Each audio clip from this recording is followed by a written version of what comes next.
The energy released in the 2001 collapse of New York's Twin Towers was incredible.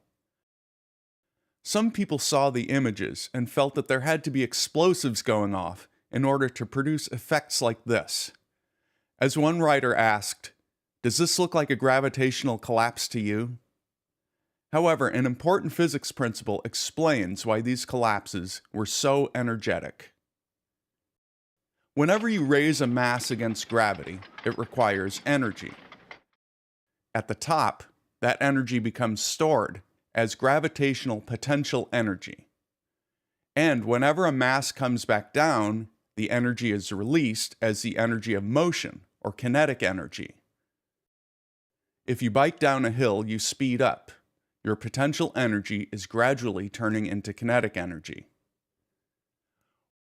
When the Twin Towers were built in the early 70s, fuel needed to be burned in order to hoist the construction materials into place.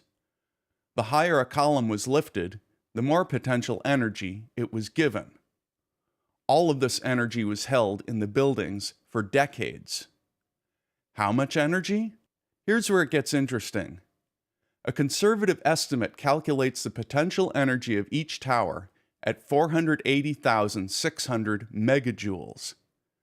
This large, abstract number can be converted to a more meaningful unit, TNT equivalent, which expresses how much TNT would need to be detonated to release the same amount of energy. The figure works out to 115 tons of TNT for each tower. That's about 1/130th the energy released by the Hiroshima atomic bomb, just from the building materials of each tower coming down from their heights. Conspiracy believers feel as though explosives needed to be in the buildings to produce these spectacular scenes. But the energy was already there. And even though gravity initially directed the released energy downwards, materials could also be ejected to the side. This simple demonstration shows one such mechanism.